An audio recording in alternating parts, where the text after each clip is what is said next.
Olá pessoal, tudo bem? Está no ar o canal Segredos do Mundo. Ele está aqui novamente, o Rosaldo Bonner. O assunto aqui hoje é a Cabalion e os seus segredos, né? Eu estou um pouquinho melhor da garganta, por isso que semana passada eu estava me recuperando, né? E aí, tudo bem?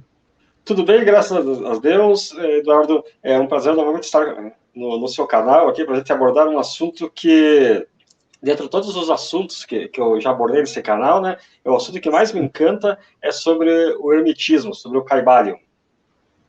Isso. Então, eu quero também agradecer as pessoas que estão ao vivo aí, prestigiando o canal do Eduardo, prestigiando esse trabalho que a gente tem buscado fazer de parcerias, né?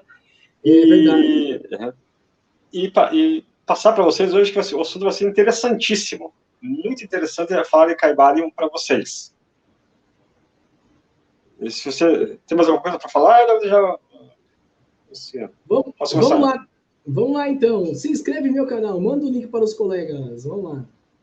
Eu vou abordar em duas partes, daí a gente faz a primeira parte para depois entrar nos princípios herméticos na segunda parte. Então, entre uma das partes, a gente acaba fazendo um intervalo de perguntas, né?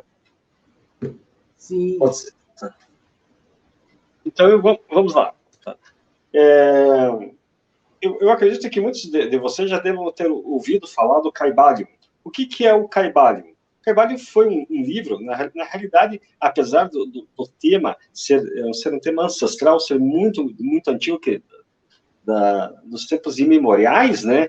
O Caibalion foi escrito, na realidade, em 1908 e publicado através de uma editora chamada Yog Publication, através dos Três Iniciados. Provavelmente foi o pseudônimo que a pessoa usou, né, para poder escrever o livro, certo, ficou com algum medo de perseguição, medo de alguma retaliação, até pelo próprio período da época, mas o que acontece? Do que trata o Caibalion? O Caibalion, ele trata dos princípios herméticos ensinados por um mestre chamado Hermes Trismegisto. Quem foi Hermes Trismegisto? Hermes Trismegisto viveu mais ou menos entre 2500 a.C. até 1500 a.C. Dizem, reza a lenda, que ele viveu na época de Abraão, e que Abraão até foi um aprendiz dele em relação a esses princípios. Hermes, ele foi, além de filósofo, de teósofo, foi médico, escreveu, é atribuído a ele, além do Caibalion, a Tábua de Esmeraldas, o Corpo Hermeticum e também o Livro dos Mortos dos Egípcios. Ora, na live passada, nós falamos de Atlântida, né? Quem puder assistir, assiste lá no canal do Eduardo sobre Atlântida, e provavelmente esse conhecimento de Hermes Trismegisto, esse conhecimento ancestral, veio ou da Atlântida ou veio dos Anunnakis, mas alguém transmitiu para eles, para esses mestres, para esses iniciados, esses conhecimentos, essas leis universais. Porque falar de hermetismo é falar das leis do universo. E nós veremos mais adiante, ao longo dessa live, que muitos desses princípios nada mais são do que princípios que estão presentes na física, que estão presentes na química, na biologia, na realidade são presentes em tudo. Por quê? Porque são fatos universais, são aspectos que regem não só o nosso universo, mas os outros universos em paralelo que possam existir e que a gente muitas vezes nem imagina que existam, né? Então, o Hermes Trismegisto, ele passou esse conhecimento a vários iniciados. Ele ensinou através desses princípios, através de uma transmissão oral, porque eles não escreviam, eles não propagavam esses ensinamentos por escrito, era só através da oralidade. E Hermes Trismegisto também era conhecido, além desse nome, como Tote, que era o deus egípcio, e também Hermes, o deus grego. Então, esse aspecto de Hermes Trismegisto foi muito importante, porque ele além de todo o conhecimento que ele já tinha, como falei para vocês, ele era filósofo, ele era teósofo, médico, ele escreveu algo em torno de 46 livros ao longo da sua vida. Ele era, até porque o Trismegisto era 3 vezes grande. Diz as histórias que ele existiu durante 3 encarnações, e durante essas 3 encarnações ele assimilou todo esse conhecimento, ele assimilou toda essa sabedoria, que daí ele espalhou pelo mundo. Então vinham iniciados da Índia, da China, da Suméria, de todos os cantos do mundo, para aprender com ele. Que legal. Tá. Só que muitos desses conhecimentos acabaram se tornando aí as religiões. Tá? E, por conseguinte, foram corrompidas pelos homens, porque o que era uma das pregações de Trismegisto? É que não dá pérolas aos porcos, porque eles vão fazer com que elas chafurdem na lama. Muitas pessoas atribuem isso a Jesus, mas na realidade era um dos ensinamentos de Trismegisto. Ora, eu vi ali que um rapaz falou que há 38 mil anos atrás... O Paulo e o Luciano estão fazendo as perguntas, mas vocês podem ficar tranquilos que depois eu vou responder para o Rosaldo. O Rosaldo primeiro está desenvolvendo... o raciocínio. Exatamente. Tá. Então, todo esse conhecimento ancestral de Hermes Trismegisto, provavelmente ele herdou de sobreviventes da época do dilúvio.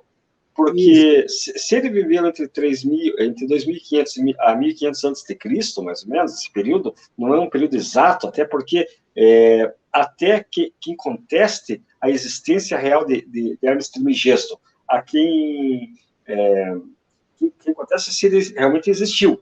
É uma dúvida até pela falta de documentação escrita, até pela falta de documentos comprobatórios então não se sabe se Hermes Trismegisto foi uma pessoa, foram várias pessoas, vários mestres iniciados, né? Ou se era um título que era dado a esses mestres.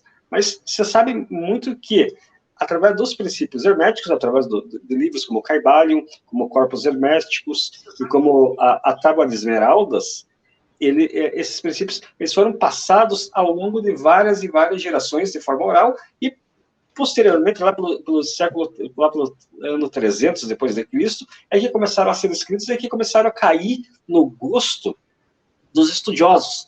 Tanto é que os princípios herméticos e o próprio Hermes Trismegisto, ele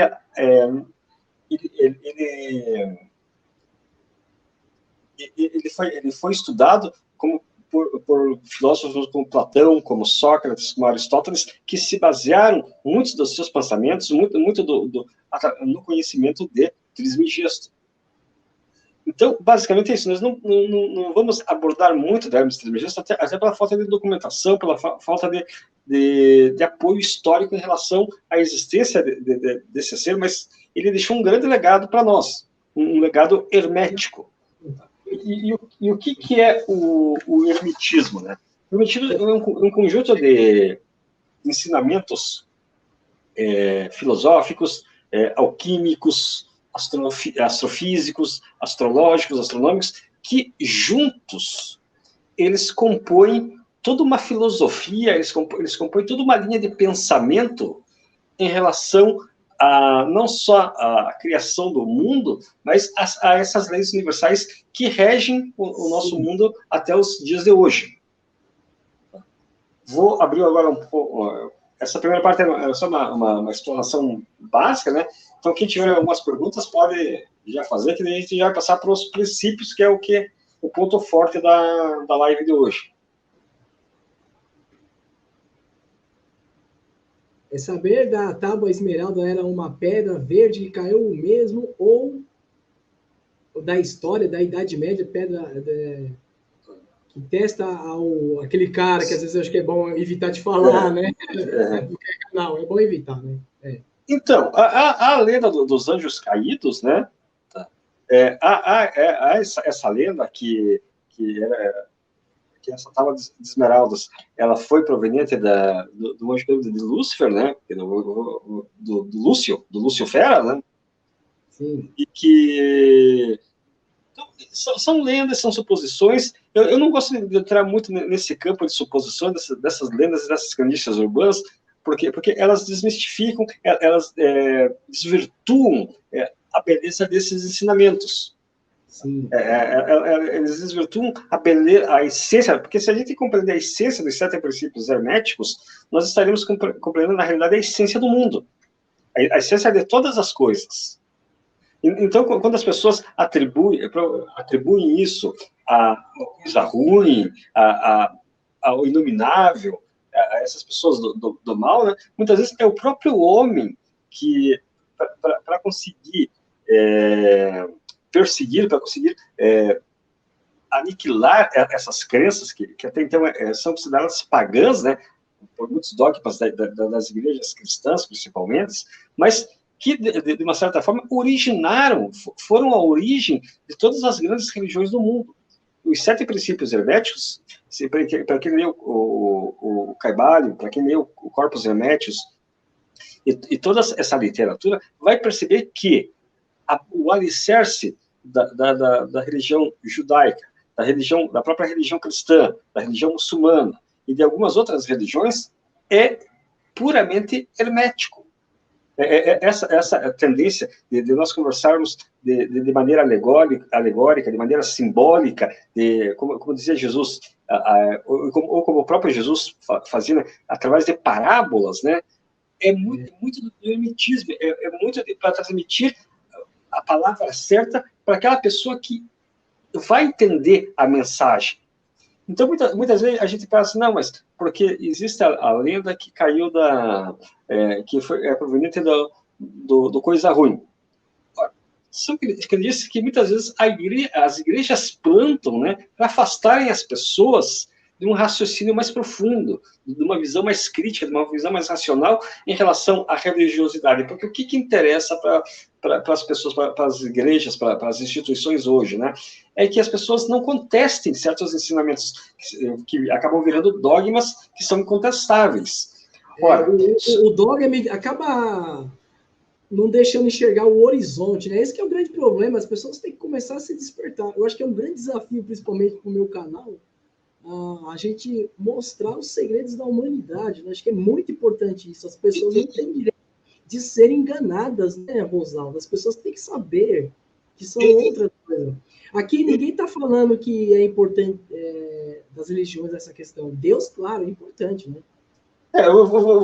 Você veja só, eu não estou dizendo aqui que você tem que deixar de ser católico, você tem que deixar de ser evangélico. Eu acho muito importante a pessoa ter uma religião. Até porque todas as religiões, né, elas, mesmo traçando caminhos diferentes, o objetivo delas todas é fazer com que você se una à luz. E nós vamos abordar isso um pouco mais para frente nessa live, e vocês vão entender o porquê que a gente tem que nos unirmos à luz. Então, a gente não está dizendo a religião católica é melhor que a muçulmana, ou a muçulmana é melhor que a católica. Não existe. Todas as religiões são boas, porque todas, mesmo de formas diferentes, elas levam, até porque elas foram alicerçadas nos princípios herméticos, né? Elas foram alicerçadas nesses ensinamentos, nessas leis universais que regem o universo. Tem alguns segredos, algumas, né? Sim, até, não que ninguém está desfazendo, até coisas ocultas que acontecem, né? Por exemplo, eu gosto muito das coisas da religião também indiana, embora eu pratico mais o cristianismo, né? Um pouco. Sim, né? sim. Então, vai a próxima pergunta aí? Vamos. Pergunta do meu amigo Paulo, que também acredita muito nessa parte da espiritualidade, né? A tábua de esmeralda vinho digitalizada por Tote, é isso mesmo? O nome do cara? Por Tote, é o deus Tote do Egito. Tá? Foi, para uns até, era o próprio Hermes Trismegisto. Sim. Tá? Mas Hermes Trismegisto recebeu essas instruções de Pormenaides, o nous divino.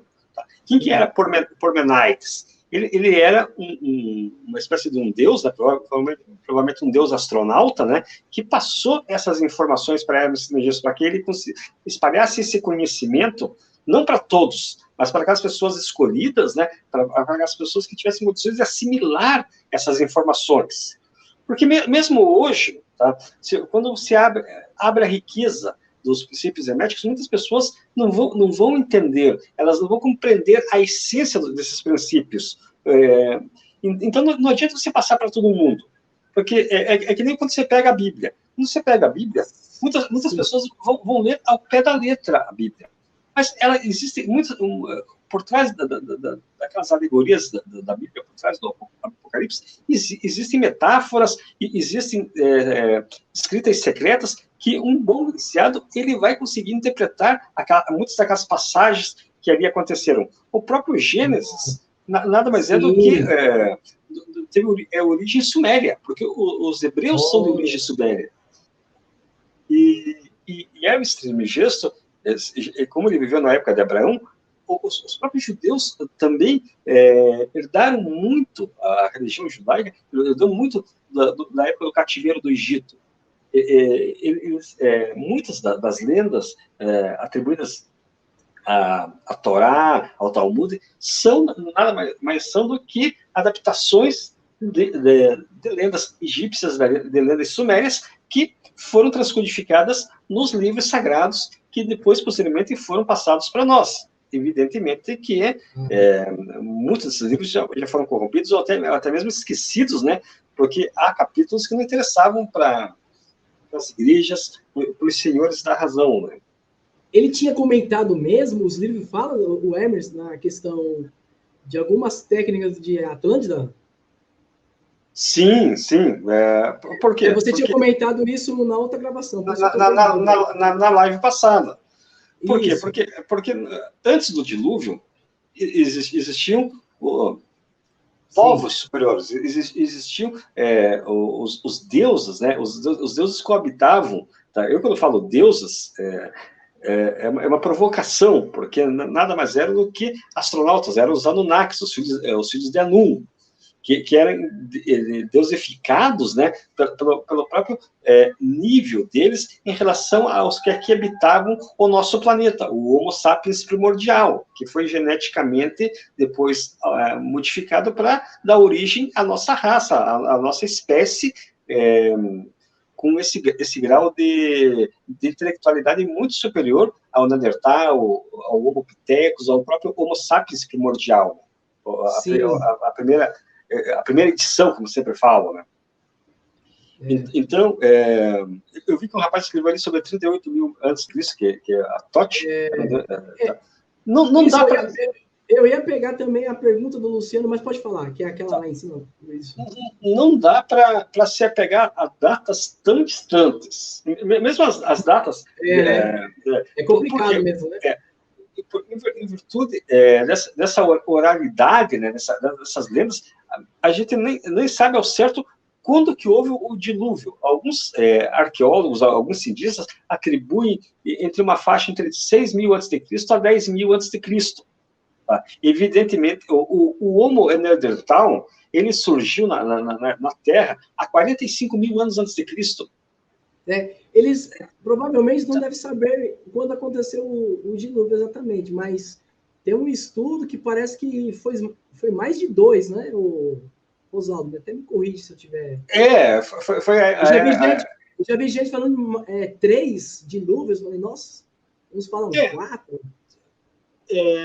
Talvez o último foi há 6.000 anos antes de Cristo. Ah, tá.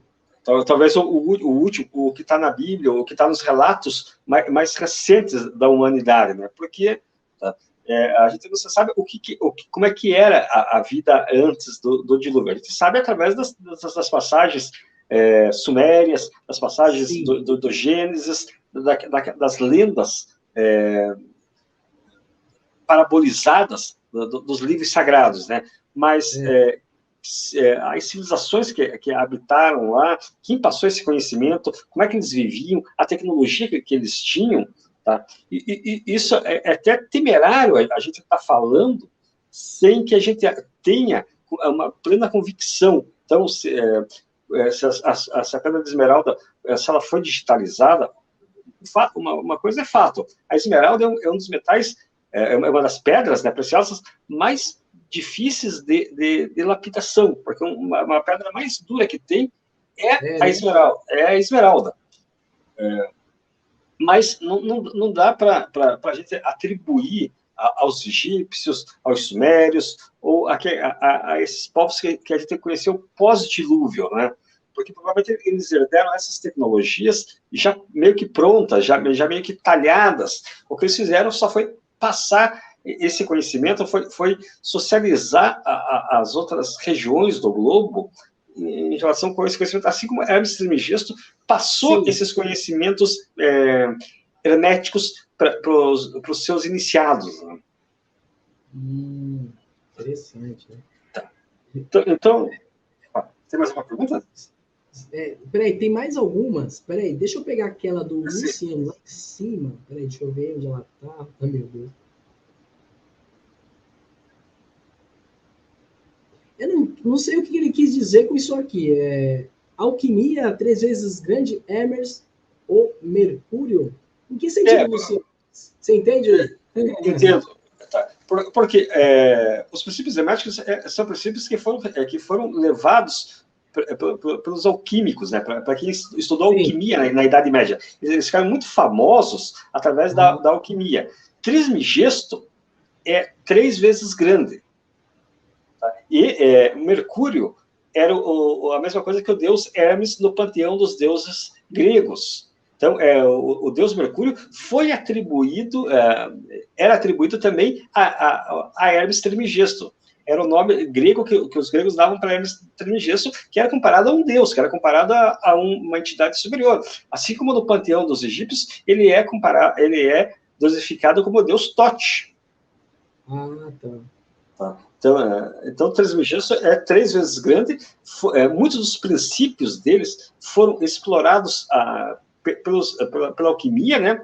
É claro que quando o alquimista falava que ele transmutaria o ouro, o metal pesado em ouro, chumbo em ouro, na realidade ele não estava falando de uma forma física, mas era uma metáfora, né? Era uma parábola para fazer a transmutação pessoal nossa de chumbo para ouro. É o que na maçonaria o pessoal fala de lapidar a pedra bruta, transformar a pedra bruta numa pedra polida, fazer com que aquela pedra disforme se torne uma pedra de encaixe, uma pedra perfeita.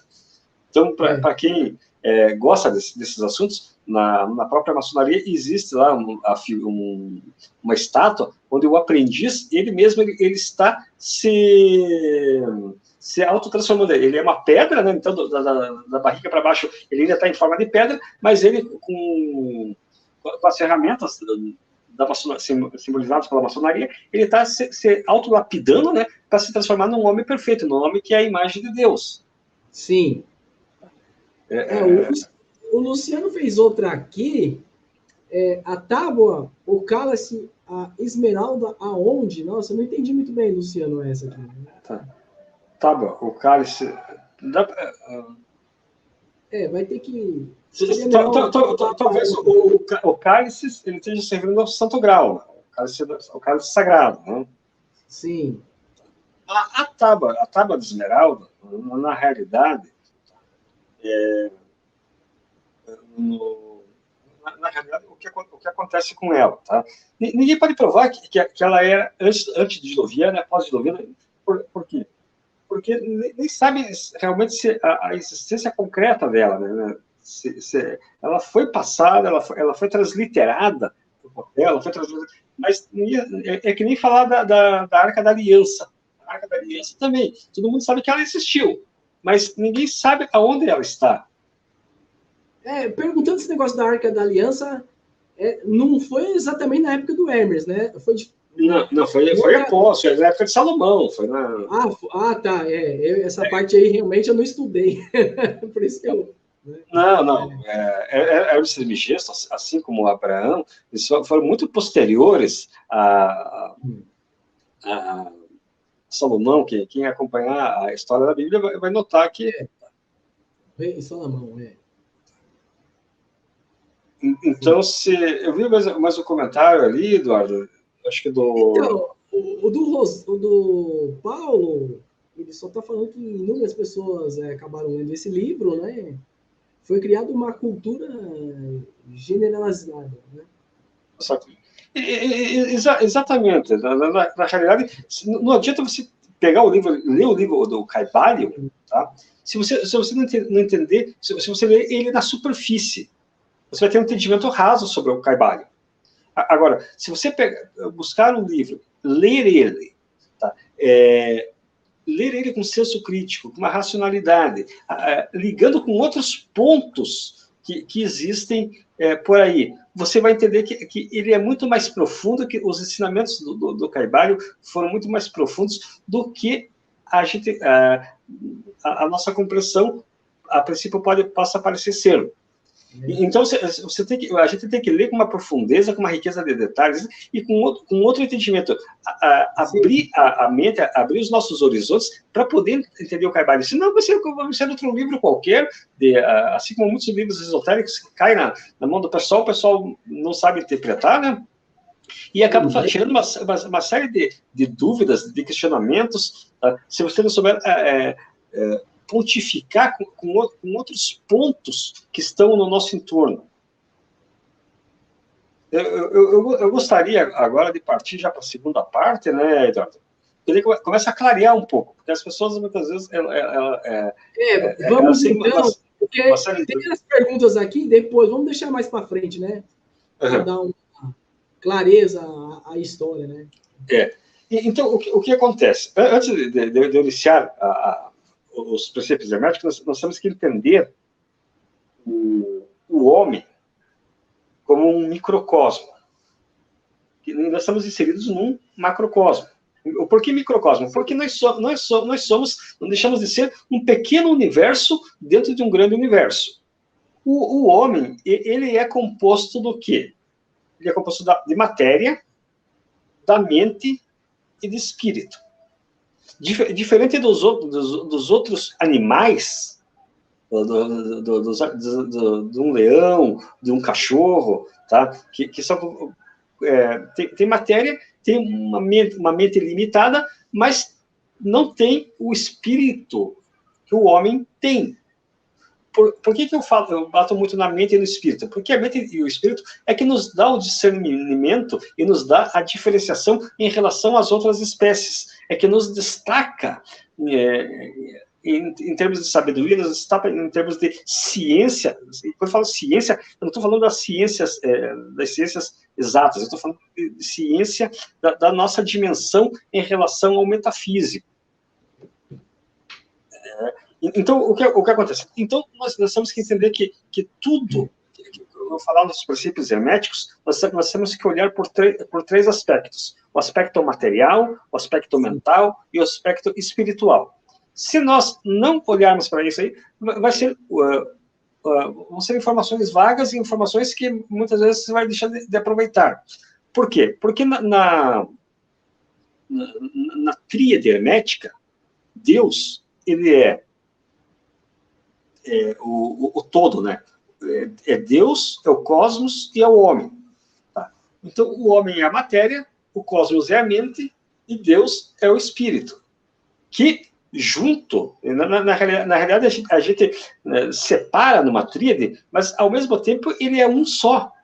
Ele é o criador de todas as coisas, o criador de todo o universo. Ele é o homem, ele é o cosmos e ele é o espírito, porque ele é o todo. Mas vamos partir lá, porque agora vocês vão começar a entender o que eu quero dizer quando eu falo sobre isso, para vocês não ficarem boiando na maionese aqui. Então, são 7 princípios herméticos. Tá? O primeiro, eu vou nomeá-los primeiramente, e depois eu vou explicar um a um, para que vocês possam ter uma vaga ideia, e eu vou dizer para vocês que uma vaga ideia, porque o tempo é limitado. Para a gente poder entender o Kybalion, tem que estudar muito, muito. Eu já li 5 vezes o Kybalion. E toda vez o meu Kybalion aqui, ele está altamente riscado, já está grifado. Eu tenho anotações e anotações que eu guardo, tá, sobre o Kybalion, os 7 princípios herméticos, né? Tá. Mas vamos lá. Então, são os princípios do mentalismo, da correspondência, da vibração, do ritmo, da polaridade, da causa e efeito e do gênero. Vamos para o princípio. O primeiro princípio, que é o mais metafórico de todos, e talvez, a partir do momento que a gente começa a entender o primeiro princípio, nós entendemos a essência de tudo, tá? Que é o princípio do mentalismo. O que o princípio do mentalismo nos diz? Ele nos diz que o todo é mente, o universo é mental. Então, veja só que ele é prolixo. Se a gente lê ele de uma forma rasa. Porque o que a gente quer dizer com o todo é mente e o universo é mental? Sim. Quando o Gênesis fala que o princípio era o verbo, o princípio, e quando a gente fala do princípio, a gente fala de algo inimaginável, a gente fala de uma entidade, de um ser, de um princípio que ele é muito mais, ele tem uma superioridade que é indescritível. A gente não vai conseguir descrever esse princípio de uma forma inteligível para a nossa compreensão humana. Por quê? Porque a partir do momento que o princípio fez o verbo, ou no Big Bang, foi aquela primeira explosão, ou nos outros livros da lei, sempre houve um princípio gerador. Esse princípio, ele é o quê? Uma mente superior, que primeiro planejou e depois ele criou não só o nosso universo, como todos os outros universos. Por quê? Porque o princípio, na realidade, ele é infinito. Todo o mental, ele pode criar infinitos universos. Assim como ele pode criar infinitos universos, ele também pode acabar com infinitos universos. Por quê? Porque tudo está na sua mente, tudo está dentro desse todo. Então a gente não consegue, de alguma forma assim, prática, dar uma dimensão desse todo. Tudo na qual nós estamos inseridos, nós enquanto pessoas, esse é o nosso universo, e todas as outras dimensões fazem parte desse todo. É por isso que o princípio do mentalismo diz que o todo é mente e o universo é mental, porque o universo por si... um pouco nisso. Tá. O universo por si só, tá? A gente só consegue compreender o universo, por quê? Porque ele está dentro da nossa mente. É por isso que eu falo que nós somos matéria, nós somos mente e nós somos espírito. No começo agora, antes de abordar, então a gente tem que olhar o todo é mente através desses três campos. Porque ele materializou o seu pensamento, assim como nós materializamos os nossos pensamentos. Assim como nós materializamos tudo aquilo na qual nós vivenciamos, ou através de alegorias, ou através de símbolos, ou através da nossa imaginação. Porque o arquiteto, quando ele coloca um projeto no papel, ele está mentalizando aquele projeto para depois ser concretizado. Então, ele está transformando aquele pensamento em matéria. É algo muito similar ao que o todo fez. Então, ele criou não só esse nosso universo, na qual nós vivemos, mas todos os outros universos. Para uns pode ser mônadas, para outros pode ser dimensões. Vai ter vários nomes de acordo com a compreensão humana e de acordo com o teu pensamento em relação aos seus dogmas e suas crenças religiosas. Então, muitos vão chamar de mônadas. Tá? E isso a gente vai começar a compreender a partir do segundo princípio hermético, que daqui a pouco nós vamos compreender essa questão de todos esses universos, de toda essa essência que esse princípio ele mentalizou, e ele consegue mentalizar, ele consegue criar quantos universos forem necessários e de maneira infinita. Porque se nós formos pegar o nosso universo pós-Big Bang, ele tem uma limitação, ele está ainda no processo de evolução, no processo de expansão, mas ele tem um início e tem um fim. Só que, na mente do todo, esse é apenas um dos universos. Podem existir milhares e milhares e centenas de outros universos, porque tudo vai depender do que a mente criadora vai materializar, através dos três, da tríade: matéria, mente e espírito. Sem isso, sem isso, nós seríamos o quê? Até os animais irracionais, porque a gente consegue ter essa compreensão, ter essa assimilação de universo, espiritualidade. Por quê? Porque nós herdamos uma parte finita dessa mentalização do todo. É verdade. Como dizia a física quântica, né? Todos nós somos um. Né? Exatamente. E veja só que um termo muito bem abordado agora. A física quântica conseguiu nomear, classificar a gente como uno. Mas porque o todo, na realidade, apesar de ter separado em uma tríade, mas o todo é uno. O todo é espírito ao mesmo tempo, é matéria ao mesmo tempo e é mente ao mesmo tempo.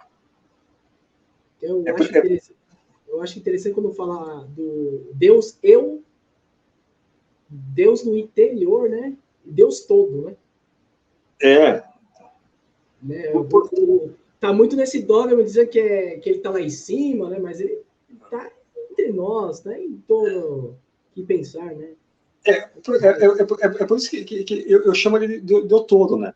Porque o todo ele é mental. Então, muitas religiões vão chamar de Deus, de Allah, de Buda, de Shiva, do nome que as pessoas conseguem concretizar essa essência criadora, esse princípio criador. Então, cada religião vai dar uma nominação diferente para esse princípio criador. Mas a gente não pode esquecer que esse Deus nosso, ele é só uma parte do todo. Porque ele, o todo é muito maior do que o Deus religioso que nos foi ensinado. Exatamente. Tem que ter outras visões também, né?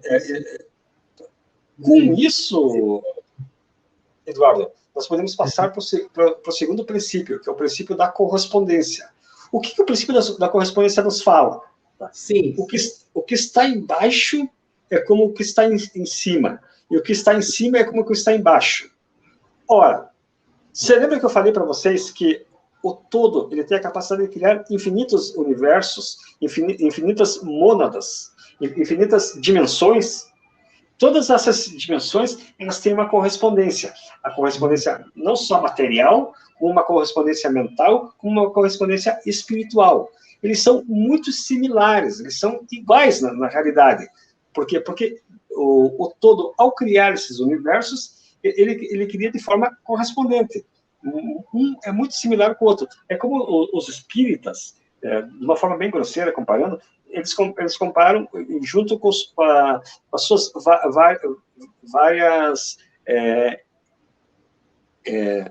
vários estágios, né, de evolução do espírito. Né? Então, o espírito, quando pratica o bem, vai lá para os planos superiores, já vai para um plano superior. Mas, por exemplo, se você começa a matar, a praticar o mal aqui na Terra, você vai lá para o umbral, lá para o lugar que os espíritas acreditam e acabam... só um minutinho que está no telefone. Opa, o celular! A TIM liga nos piores horários possíveis. Tá? Tá certo. Então, quando a gente fala do princípio da correspondência, nós temos que entender que o que está em cima, o plano terrestre, é o mesmo que o plano mental e que o plano espiritual. Eles são correspondentes na essência, correspondentes na maneira como o todo criou, correspondentes em todas as suas similaridades. Então, eles são muito iguais e são extremamente conectados. Existe uma conexão muito grande, que nunca, não pode ser desligada. Por quê? Porque a nossa matéria tem que estar ligada à mente e tem que estar ligada ao espírito, porque sem isso a gente não consegue evoluir e progredir em caminho do todo, em caminho do princípio gerador de todas as coisas. E todas as outras dimensões, todas as outras mônadas, né, elas são similares. Você lembra que na própria Bíblia diz que Deus, Jeová, né, Yahvé, dizia que no universo existiam várias moradas, várias casas, né, vários lugares que nem nós imaginávamos. São nada mais é do que um princípio hermético de uma forma alegórica, de uma forma para que o povo pudesse entender de uma forma mais pragmática, de uma forma que a gente conseguisse mentalizar que nós não estamos sozinhos nesse universo. O nosso universo é mais um de vários outros que fazem parte do todo. É interessante essas partes, né? Muito interessante mesmo. Agora eu vou começar a falar de 3 outros princípios. Esses já são, eu gosto de comparar sempre eles com os princípios mais práticos, né? Porque são os mais fáceis da gente assimilar, porque eles estão diretamente ligados com muitas teorias da física, da química, da biologia e de muitas outras coisas que fazem parte do nosso dia a dia. Então, o terceiro princípio, né, Eduardo, é o princípio da vibração. O que nos diz o princípio da vibração? Nada está parado, tudo se movimenta, tudo vibra. Ora, se a gente for ver, a grosso modo, os elétrons eles estão em constante vibração, os átomos estão em constante vibração, o próprio universo ele é vibracional, né? É vibracional através das ondas de rádio, através da radiação, através das ondas de UHF, tudo é vibracional. Tudo está em uma constante vibração, porque muitas vezes a gente pensa que não tem vento, né? Aquele dia bem quente, que quando tem uma cidade aqui no Paraná que se chama Antonina, né? Que na época do verão é um calor insuportável, parece que o ar para.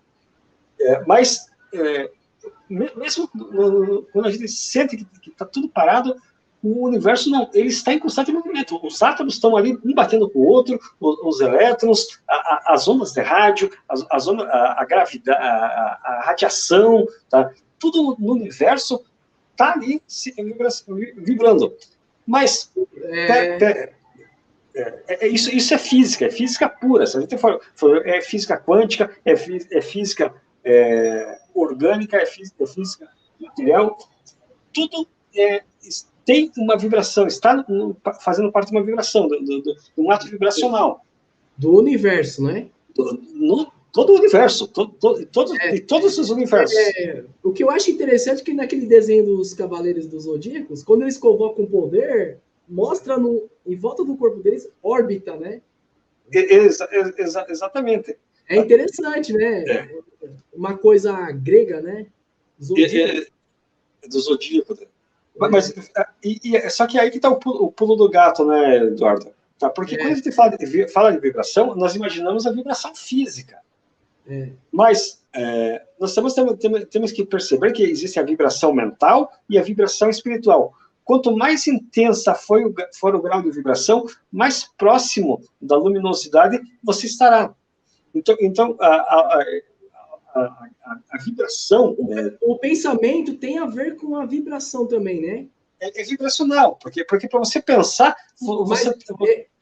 geralmente, algumas pessoas que estudam quântica, o pensamento tem um pensamento positivo, vai vibrar baixo, né, se for negativo, né?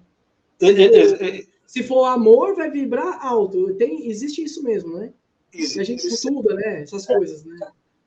Veja só que quanto maior for a vibração, mais próximo você estará da luz, mais próximo você estará da perfeição. Então, por isso que os gurus, né, muitas vezes está lá o cara fazendo um yoga, tá? Então ele está no campo vibracional físico dele, ele pode estar quase parado, apesar que ele sempre vai estar vibrando, né? Mas mentalmente e espiritualmente, ele vai estar num nível de vibração muito grande. Então, a própria mente, ela é vibracional. Tá? Ela vai irradiar essas vibrações para as pessoas que... eu queria dizer que a meditação também tem a ver com isso também, né, Rosaldo? A meditação é uma técnica para você entrar no estado vibracional que te permita você vibrar nas mesmas frequências que as outras pessoas, as pessoas que estão naquela vibração. É por isso, muitas vezes, que você vai num ambiente, muitas vezes, o ambiente está pesado. Porque o grau vibracional daquele ambiente, tá, ele está baixo. Tá? E por estar baixo, as pessoas tá, vão vibrar naquela vibração. O próprio espiritismo, ele fala muito da vibração. Quando os espíritas falam que as pessoas, aparentemente, que estão num nível vibracional baixo, o que elas atraem? Elas atraem os espíritos mais decadentes, os espíritos que gostam de vibrações baixas, porque são os espíritos obsessores, são os espíritos do mal, aqueles espíritos que precisam sugar energia da pessoa. Só um minutinho. Sim.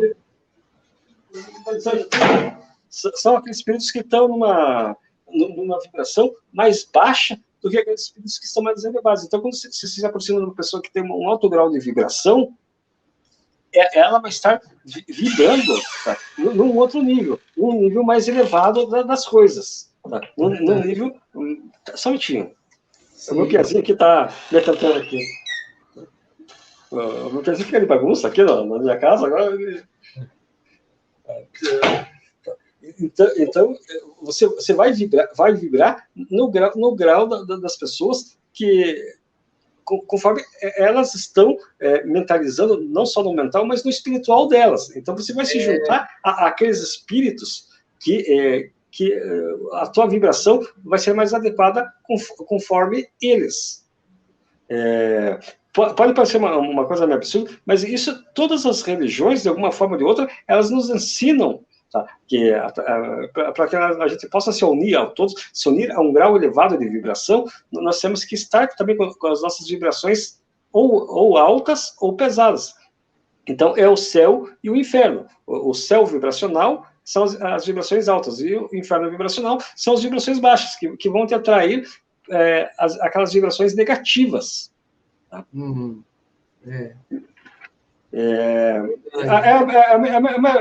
Grosseiramente, a gente pode comparar com as ondas de rádio, né?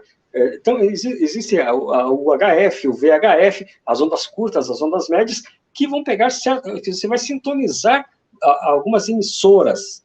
Tá? Então, a partir do momento que você liga o teu UHF, o teu VHF, você vai vibrar naquela polaridade, naquela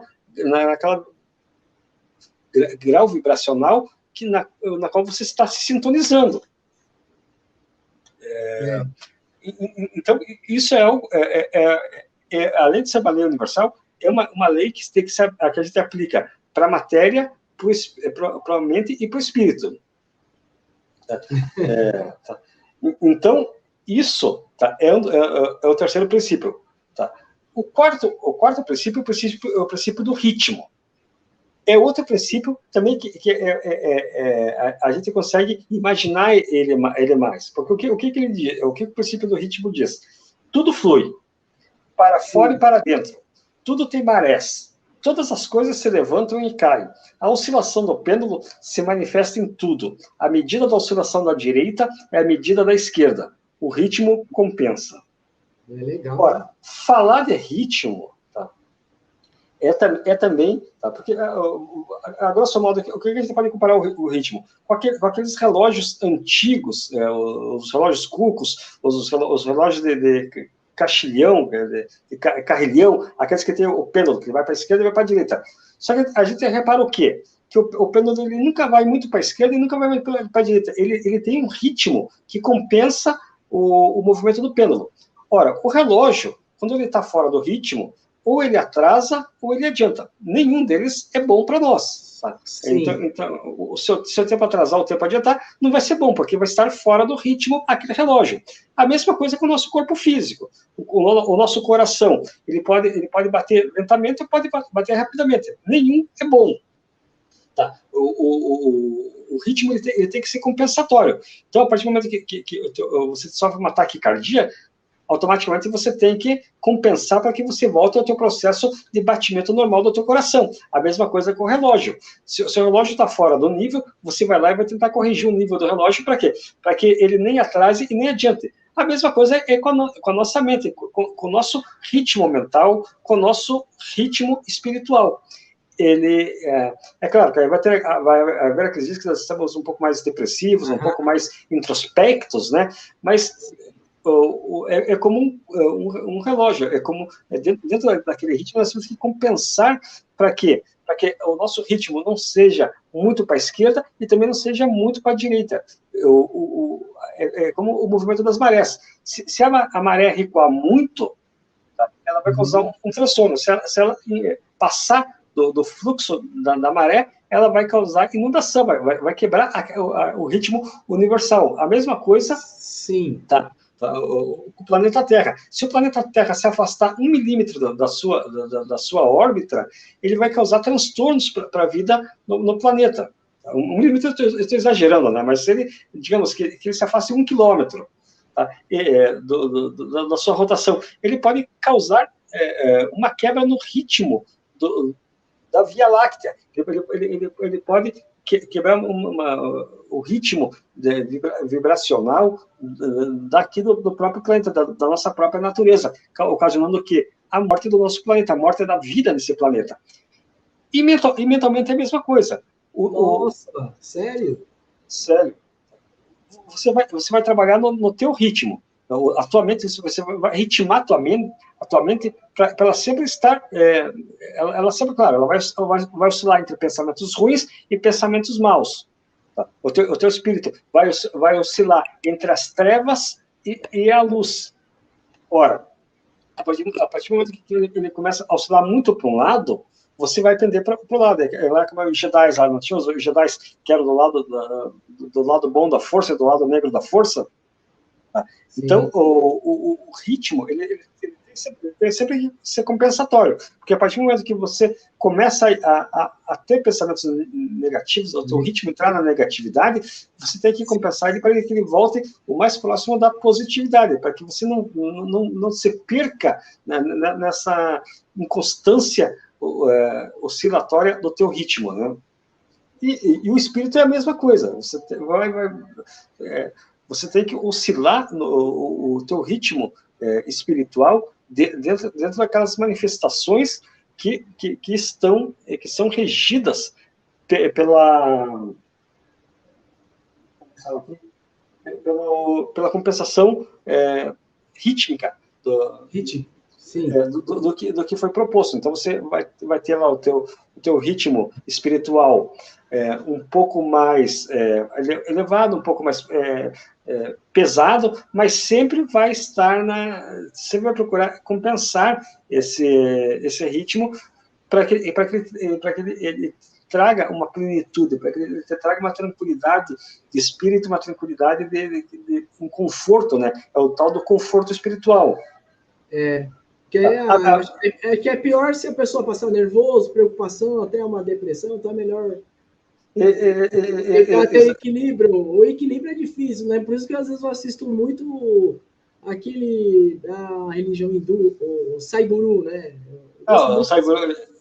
Eu adoro as frases dele. Nossa, de equilíbrio mental é um grande conselho. Ele fala também de alguns alimentos que possam fazer bem para a saúde, né? Então, eu assisto ele sempre, né? Até adicionei ele no meu Face, né? E o quinto princípio é o princípio da polaridade. Tá? Então, se a gente for ver bem, tá? O princípio da vibração, o princípio do ritmo, da polaridade, eles são muito parecidos. Eles são, na realidade, um depende do outro e todos estão conectados. Por quê? Por que eles estão conectados? Porque vibração depende de ritmo. Ritmo depende de polaridade. E assim, cada um deles. Polaridade vai depender do ritmo, que vai depender da vibração, e todos eles estão, de alguma forma, totalmente conectados e são conexos na dependência entre eles. Eles estão interrelacionados, não só os três, mas também com o mentalismo e com a correspondência. Com o princípio da correspondência. Porque, na realidade, todos os princípios eles têm uma integração, né? Um não consegue funcionar e existir sem o outro. Essas são as leis universais. Mas o que nos diz o princípio da polaridade? Tá? Tudo é duplo, tudo tem polos, tudo tem seu oposto, o igual é o desigual, são a mesma coisa. Opostos são idênticos em natureza, mas diferentes em graus. Extremos se tocam, todas as verdades são meias verdades, todos os paradoxos podem ser reconciliados. Sim. Ora, eu gosto sempre de usar como uma metáfora para esse princípio o dimmer. Eu acredito que muitos saibam o que é o dimmer. O dimmer é um aparelho que você coloca na tua luz, que ele vai regular, tá, a intensidade da tua luz. Tá? Por quê? Não, da luz física, da luz da tua casa. Então, você coloca no espelho da luz, ele pega e regula. Então, você quer a sala mais escura, você vai regular o dimmer para ser mais escuro. Outro para ser mais claro. Aqui no Paraná, a gente eu conheço por dimmer, né, esse aparelhinho. Mas essa comparação grosseira dá para entender bem. Porque, na realidade, não existe diferença entre a luz e as trevas. Elas são a mesma coisa, somente com um grau de intensidade diferente. Por quê?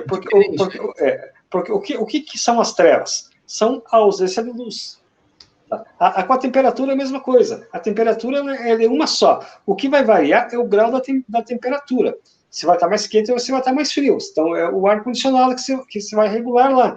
A mesma coisa são os nossos polos mentais, os nossos polos espirituais. Eles são a mesma coisa, mas conforme a tua carga vibracional, conforme o teu ritmo, você vai polarizar mais para um lado ou mais para o outro lado. Tanto no campo material, como no campo mental e como no campo espiritual. Nos três campos, você vai sentir essas polaridades no teu dia a dia, por exemplo, no corpo material, né? O cansaço, a fadiga, a disposição, tudo é a mesma coisa, só que a intensidade de como que você vive que vai dizer se você está cansado ou você não está cansado. Se você está com pensamentos positivos ou se você está com pensamentos negativos. Então, tudo... Só que é a mesma coisa. Então, se a gente for levar, por exemplo, do dimmer, você é que tem que compensar, é que tem que encontrar o equilíbrio para que você não entre muito na polaridade negativa, muito na polaridade positiva, para que o teu aspecto polar espiritual também ele não tensione para o lado obscuro da luz, para que não seja trevas. Você vai intensificar a tua luminosidade, não só no campo material, mas no campo espiritual, no campo mental. Para quê? Para que você transforme aquele local escuro num lugar na qual você vai irradiar luz. Porque você irradiando luz, você vai fazer com que aconteça. Que a tua polaridade, o teu ritmo e a tua vibração atraiam, no mínimo, pessoas que estão na mesma frequência, na mesma polaridade que a sua, para que essas pessoas formem uma egrégora de positivismo e consigam transformar, evoluir esses pequenos micro-universos, esses pequenos microcosmos que, uma vez conectados, vão começar a fazer parte de um cosmos total, de algo superior, né? Isso é verdade. Então, é uma coisa bem interessante, e veja só que uma coisa, tá? É difícil a pessoa, principalmente brasileiro, a gente tem que trabalhar isso, o amor, a questão do perdão, que é uma coisa muito difícil, vale a pena, né? Exatamente. Tudo isso se rege através de uma lei universal chamada a lei do equilíbrio. Então, esses três princípios, a vibração, o ritmo e a polaridade, eles sempre têm que ser trabalhados em conjunto com a lei do equilíbrio, tá? Para que haja as devidas compensações. Então, por exemplo, se você está com ódio, você vai ter que compensar ele através de amor. De amor. Porque o ódio... Não, pode falar. Porque o ódio, o que é? É a ausência de amor. Então, é o princípio da polaridade, tá? É o princípio do ritmo, porque você vai entrar no ritmo do ódio e vai entrar no campo vibracional do ódio. Tá? Então quando você começa a usar a lei do equilíbrio, para num primeiro momento equilibrar, para depois passar o teu ritmo, a tua vibração e a tua polaridade para o amor, automaticamente você vai estar meio que polarizando, meio que chamando vibrações positivas, não só para você, mas para o teu entorno. Tá? Meu entorno, sim. É como um imã, você vai se tornar um imã, né? Pessoal, um imã material, um imã mental, um imã espiritual, onde você vai chamar e vai se cercar daquelas pessoas que estão na mesma vibração, na mesma polaridade e no mesmo ritmo na qual você se encontra. É por isso que eu falei para vocês do espiritismo, né? Porque o espiritismo, muitas vezes, através dos livros, dos relatos, das psicografias, o que eles nos mostram? Que se você, muitas vezes, você está descompensado, você está fora do teu ritmo, fora da tua polaridade, fora do teu campo vibracional, você vai atrair aqueles que são os obsessores. E os obsessores, quando eu falo obsessores, vamos também olhar para um lado mais prático. Muitas vezes a bebida, são as drogas, os prazeres carnais, né? A pornografia, tudo isso ela acaba descompensando, porque você vai perder a tua energia mental, você vai perder a tua energia espiritual e vai ter o quê? Transtornos. Por mais que você não precisa acreditar em nada, né? Nem no umbral, nem no inferno, mas você vai sentir essa queda de energia em você. Tá? Porque imagine você sempre está na polaridade negativa. Uma hora, o teu corpo vai cobrar essa polaridade negativa de você através do quê? Através de ansiedade, de depressão, de estresse. Tá? Isso são doenças psíquicas, são aspectos psíquicos, né, que também, uma hora, começam a cobrar, além de cobrar o teu espírito, vão cobrar o teu corpo. Por exemplo, burnout. Uma doença, próprios problemas cardíacos, índices de colesterol, tá? É claro que não dependem somente de um aspecto, nós temos que pensar, mas são também, muitas vezes, ocasionados por descompensação mental, espiritual e física. Porque a partir do momento que você fugiu do teu ritmo, fugiu da tua polaridade, fugiu da tua vibração, você vai compensar, de repente vai chegar no boteco lá, vai encher a cara, tá? E aquilo começa a ser uma prática periódica na tua vida, e sendo periódico, vai acontecer o quê? Vai se transportar para o teu corpo, através de cirrose, através de aumento de HDL, e de outras várias doenças que vão se manifestar em você, tanto fisicamente, como mentalmente, como espiritualmente. Tudo isso, não digo que você não possa beber, né? Eu adoro tomar uma cerveja. Opa, você não gosta. Mas tem que haver um equilíbrio para que você não contamine o teu corpo, não prejudique o teu corpo, porque o teu corpo, na realidade, ele é o teu corpo, o teu templo e o teu microcosmos. Tá. Então, esses três princípios, eles são princípios totalmente conectados. Um depende do outro, como eu acabei de explicar para vocês.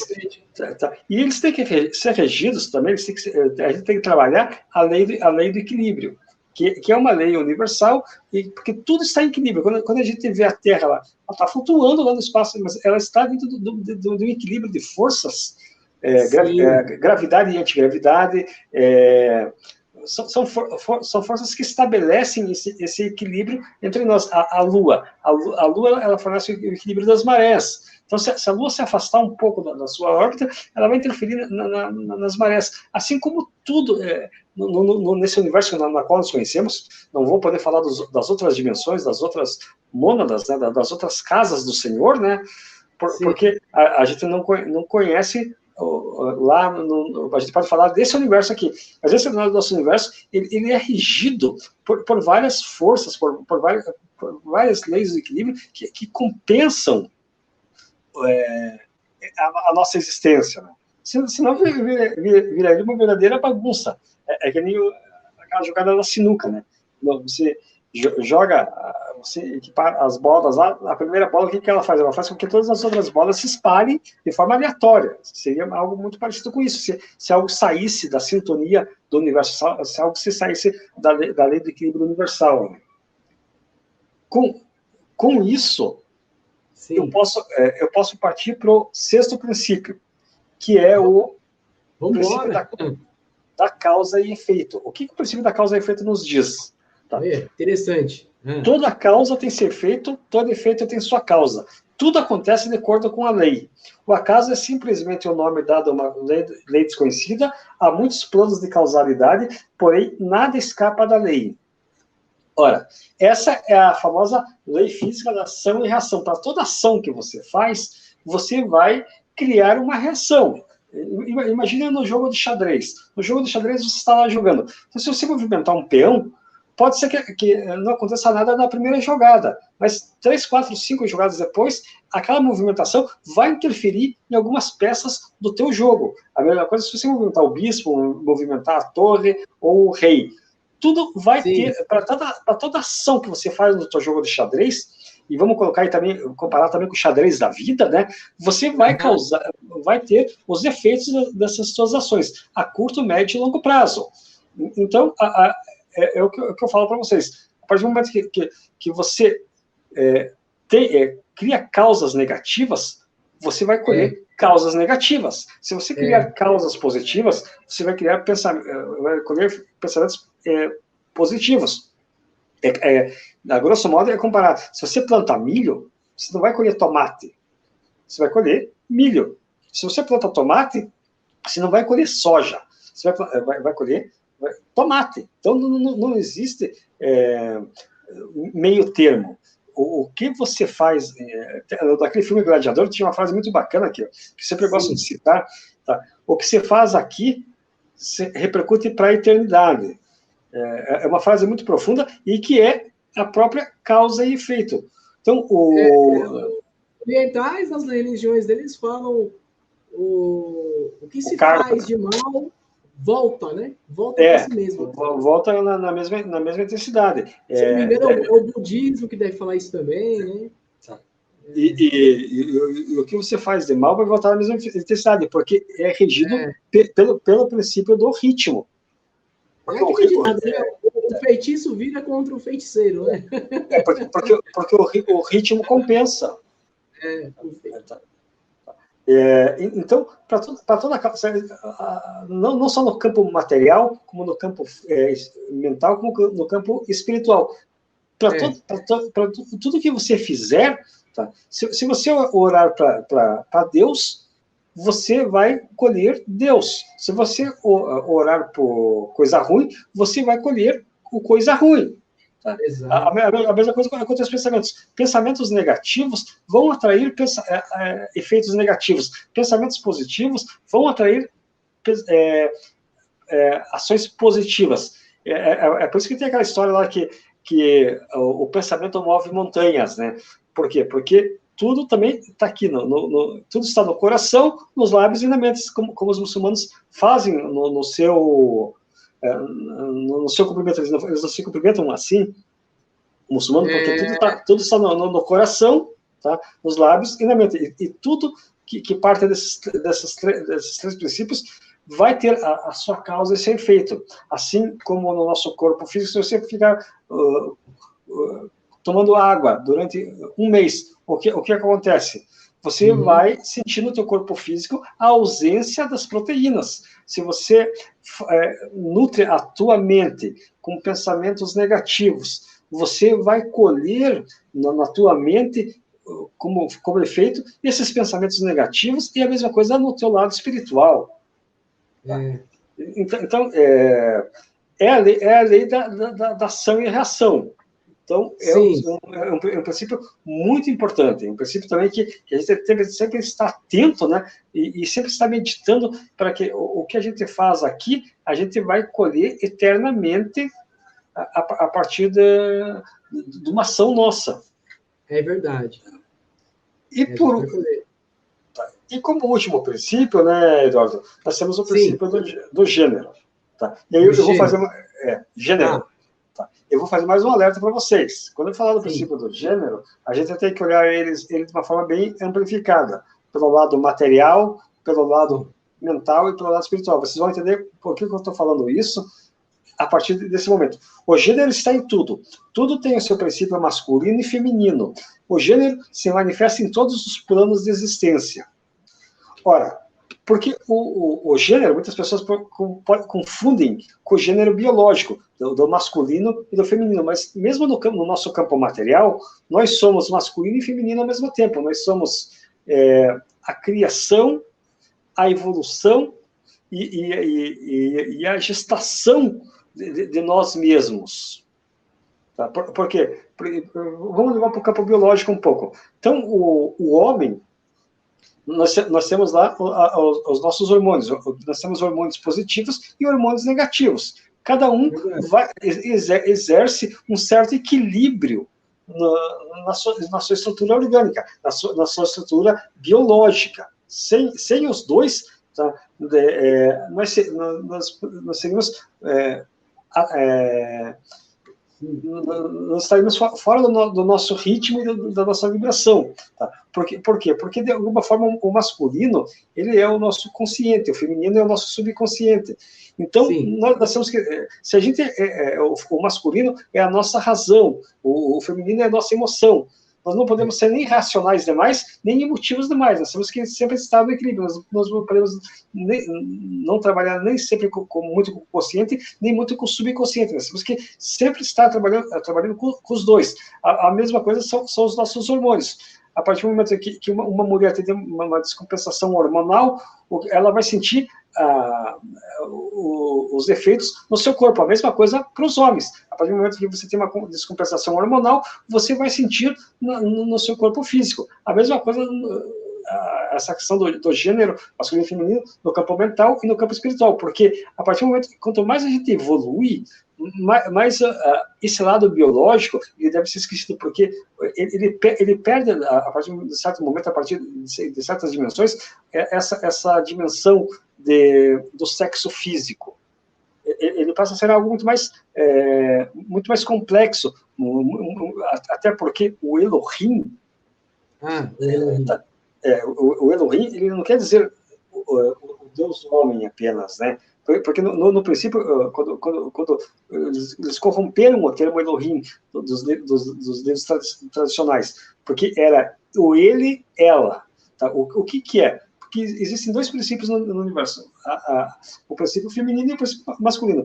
Um sem o outro não consegue fazer a procriação. É por isso que muitas lendas, as lendas solares, sempre partem do nascimento de alguma coisa, da junção, por exemplo, de José e de Maria, nasceu Jesus. Dos deuses egípcios, lá de Ísis e de Osíris, nasceu lá um outro deus, tá, que são o princípio da criação. Porque a criação, ela vai gerar a evolução. Tá? Só que para gerar a evolução, nós também precisamos cuidar dessa evolução. Porque é a criança que nós geramos. Então, o que acontece? Essa criança, ela tem que ser amamentada, ela tem que ser vacinada, ela tem que ser cuidada, ela tem que ser protegida do frio. Por quê? Porque essa evolução vai se transformar depois na nossa obra superior. A mesma coisa são com todas as esferas do universo, são com todas as dimensões do universo. O princípio criador, quando ele criou tudo, ele proporcionou que houvesse uma evolução. O que eu acho interessante é que já é uma coisa mística, né? Eles falam que... Eu acredito que a Terra é um ser vivo, né? Aí falam que Gaia é feminino, né? Interessante isso, né? A natureza, né, é o feminino. Se você pegar as lendas Anunnakis, né, as lendas de Anu, você vai ver lá que tinha agora eu esqueci o nome, a deusa Akin, que era a terra, e o Deus dos céus. E na união nasceu lá o filho deles, que habitou aqui a terra, que foi dito. Então, mas nada mais é do que uma acepção do masculino e do feminino, da força, a natureza com o universo, do universo que nasce daí, que procria para gerar a evolução. A evolução, ela só vem através de uma procriação.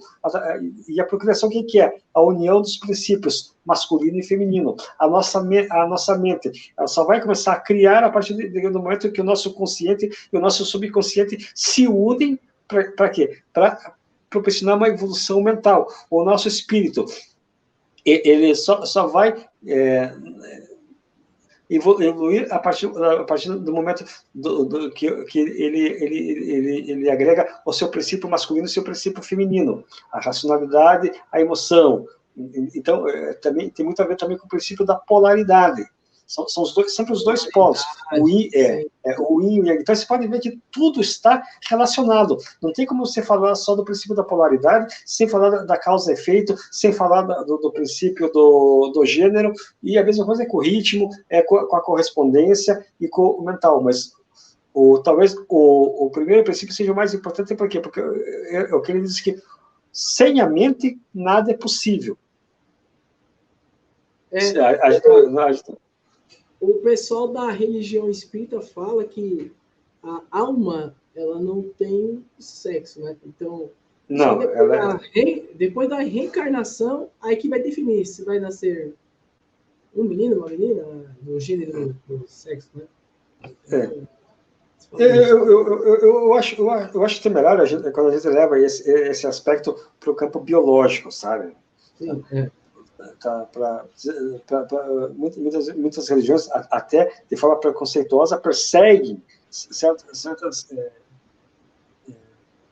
tipos de gênero, né? Porque elas não entendem justamente esse campo mais amplificado do gênero sexual, tá? Então, tudo muito literal.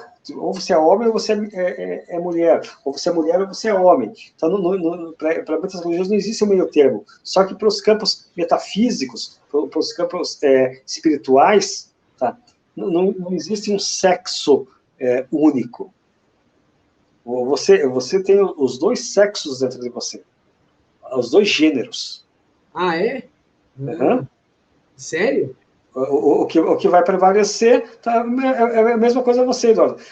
Se você começar a tomar testosterona, ou começar a tomar hormônio feminino, o que acontece com o teu corpo? Você não vai perder lá o teu instrumento, né? Mas, com certeza, você vai criar seios, vai deixar a tua barba vai cair, a mesma coisa com a mulher, ela vai ficar mais peluda, vai ter um maior nível de hormônios, mas isso é no campo biológico. Só que nós temos que entender o princípio do gênero como um princípio metafórico, um princípio mental e muito mais espiritual do que propriamente material. Ah, sim. Então, o Elohim, como eu falei para vocês, ele não tinha um sexo definido.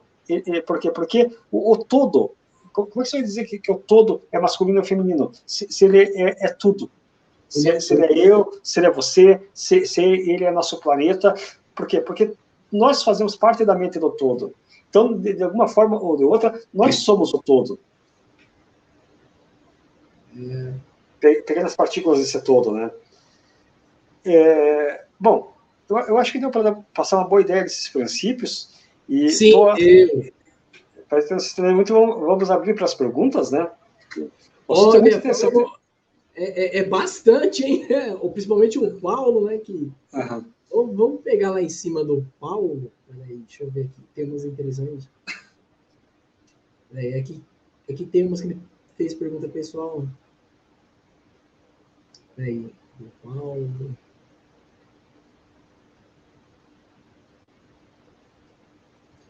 Então,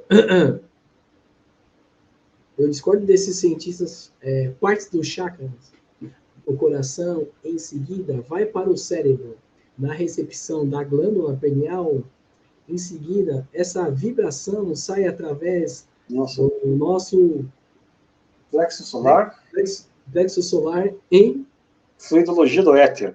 É a famosa Sefirot. Esse é o esquema da Sefirot, da árvore da vida, né? Que é aquela simbologia judaica, aquela simbologia cabalista, né? Que mostra lá o fluxo energético. Tá? Por quê? Porque realmente existe a glândula pineal, existem as entradas de energia e as saídas de energia.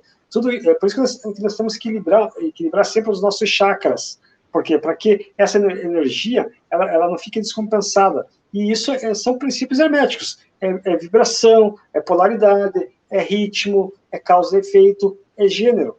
Porque a partir do momento que você consegue encontrar o equilíbrio, você vai irradiar fluidos, não só para o todo, em direção ao todo, em direção à luz, mas ao teu entorno. A tua radiação vai irradiar pessoas na mesma frequência, na mesma polaridade e no mesmo ritmo na qual você está. Sim. Deixa eu tentar aqui achar a pergunta do Vlamir. Meu Deus, peraí. Acho que eu tô...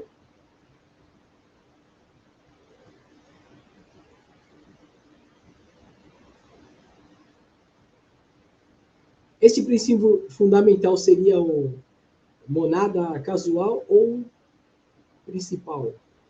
E, veja só, ele está além das mônadas. O todo, ele é, ao mesmo tempo, as mônadas.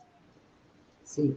Ele é a existência de todas as mônadas e é o criador dessas mônadas. É por isso que não dá para dizer, para ele não existem mônadas principais e nem causais. Porque ele é todas essas dimensões, todas essas mônadas estão dentro do mental dele, foram originadas do pensamento desse princípio, desse todo, né? Então todos os nossos universos estão dentro da mente do todo. É como se fosse uma conexão, seria a mesma coisa, nós todos temos talvez um computador, e o sem fio vem através, como se fosse a Deus, né? Essa, né, ligação, né? Pessoal, agora nós vamos comparar com os nossos pensamentos. Nós podemos gerar inúmeros pensamentos, né? E muitos desses pensamentos, até se a gente quiser, nós podemos concretizar. Por exemplo, o engenheiro, ele pode criar vários projetos, várias edificações, né? Sim. Tá? Então, cada edificação, cada projeto, ele pode deixar no software, deixar, que é o mental, deixar no espiritual vamos pegar o engenheiro, por um exemplo bem prático, vocês vão entender bem o que eu estou falando. Então, o engenheiro, primeiro ele vai criar lá o arquiteto, na mente dele. Tá? Daí ele joga para o software, o projeto preliminar é o espírito dele, ele cria no espírito dele, no pensamento, né? Depois ele joga para a mente, que na realidade seria um software, lá o CAD/CAM, onde ele faz no papel. E depois ele transpassa para o material, que é a criação propriamente dita daquele projeto arquitetônico. Então, ele pode criar infinitos desses projetos, enquanto ele quiser, e ele pode também, ao mesmo tempo, também destruir todos esses projetos. Porque tudo está dentro da mente criadora dele. A mesma coisa, então, as mônadas nada mais são do que o software, a concretização do software e do pensamento desse todo. Ele é o todo, são todas as mônadas, são todos nós que está dentro de uma mente criadora, de um pensamento que é até difícil de a gente transformar isso em algo alegórico, algo imaginável, porque ele foge da nossa percepção, da nossa compreensão do mundo.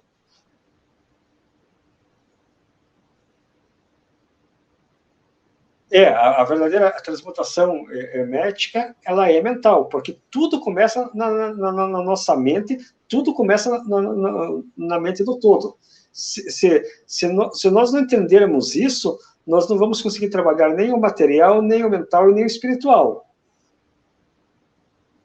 Bom, eu acho que deve ser talvez século XIX, né? Que ele quis dizer que o quinto elemento foi chamado pelo Motor Kelly, onde é a fluidologia do éter, onde as pessoas com mediunidade, dom divino, estão recebendo esse conhecimento mais profundo que a energia, acho que é quântica, se não me engano. Deve ser século XIX, acho que ele... o quinto elemento, a quinta essência, cada um vai o terceiro olho, né? Mas nada disso mais para falar bem para vocês, do que o os ajustes, alguns vão dizer que é o ajuste dos chakras, que é o ajuste da árvore da vida, mas é o uso conectado de todos esses princípios para você atingir a sua plenitude, a conseguir chegar ao todo de uma forma bem mais relevante, né? Então, quando você usa os seus princípios de vibração, de polaridade, de causa e efeito, tá? Dentro do teu pensamento, dentro de uma mentalização positiva, você vai estar abrindo os teus campos vibracionais, vai estar abrindo a tua quinta essência. Por quê? Para que você tenha uma percepção maior. É aquela história do insight, né?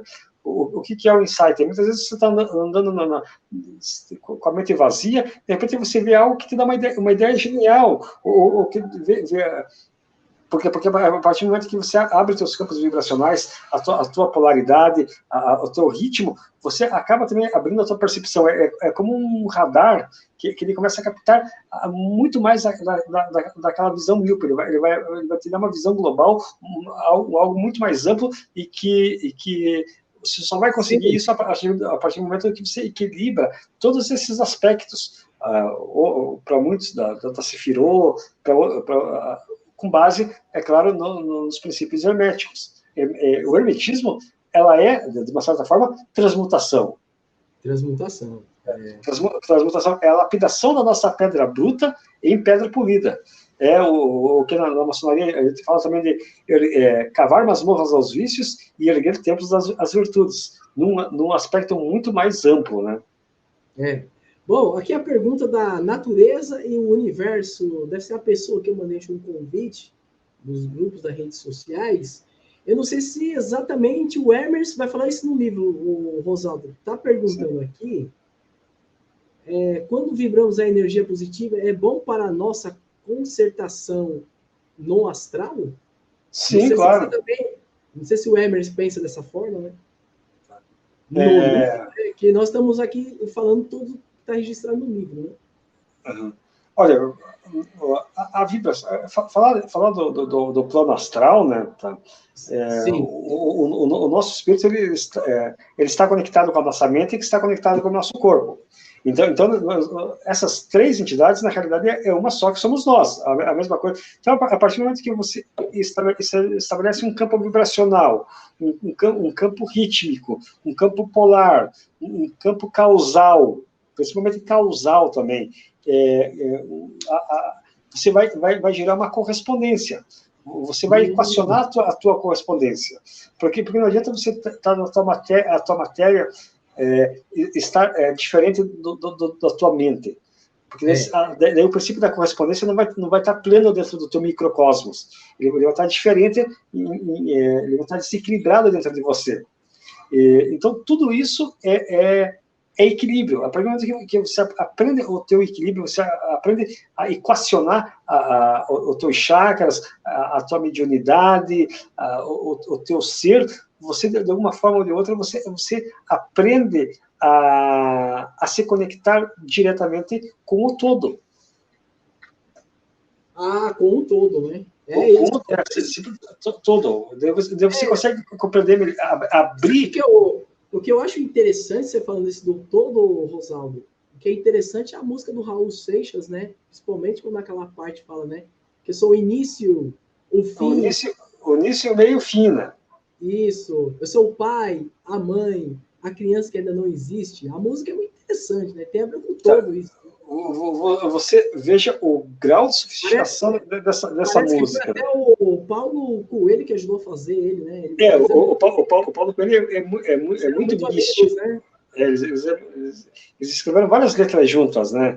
E nessa música há um grau de misticismo muito grande e muito profundo, até muita coisa hermética. Para quem lê a música vai perceber muito hermetismo disso, início, meio, fim. Tá? Porque engloba uma tríade que na realidade também a correspondência, o princípio da vibração, do ritmo, tudo está dentro dessa música. Na realidade, o hermetismo é tudo, né? Ele interessante mesmo.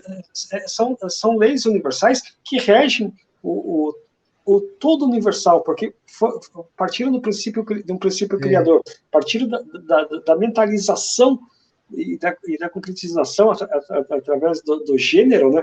Dessa mentalização. É verdade. Bom, você vai querer mais perguntas?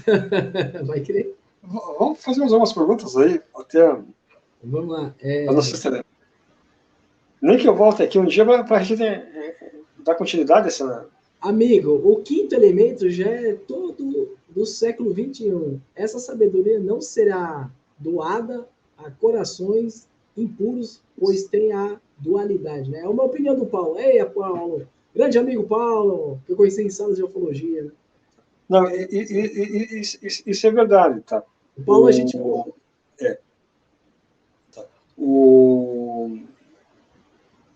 A dualidade, né? A gente só vai conseguir a evolução planetária, a evolução do nosso universo a partir de certos pontos de equilíbrio, da lei do equilíbrio, e quando a gente estiver em plena vibração, na polaridade certa e no ritmo certo das coisas. Então, tudo tem o seu tempo no espaço, e a gente só consegue isso equilibrando todos esses fatores, que às vezes parece, eu sempre falo para vocês, parecem díspares, né? Mas eles têm conectividades. A partir do momento que a gente começa a unir os pontos, né, a gente consegue perceber essas conectividades entre esses vários pontos, entre esses vários dogmas que saíram de um princípio criador. Tem uma aqui do Paulo, que até esqueci de perguntar, já era para ter perguntado antes, né? Ele acaba dizendo que, na forma dele de questionar, não temos profetas, mas no século XXI, então, você crê que no século XXI já estão chegando os avatares? Porque na verdade, assim, né? Tem gente que não tem coragem de falar isso, né? Mas eu acredito que existe uma certa paranormalidade. Porque, assim, se a gente for ver, né, Cristo, podemos querer dizer que é um avatar, Buda, até mesmo dizem que João Batista também tinha essa coisa quântica, né? Enfim, sim, Shiva, talvez, né? Veja só, que se a gente for classificar como eles na matéria, eles eram pessoas altamente conectadas com seus campos vibracionais, com seus campos mentais, e sabiam trabalhar o seu espírito. E, evidentemente que talvez eles alçaram uma evolução tão grande, um ponto de hermético tão grande, que eles conseguiram se transmutar a matéria em espírito. Por isso que eles... porque Jesus Cristo, assim como outros profetas, eles entendiam profundamente do conhecimento hermético de Hermes Trismegisto.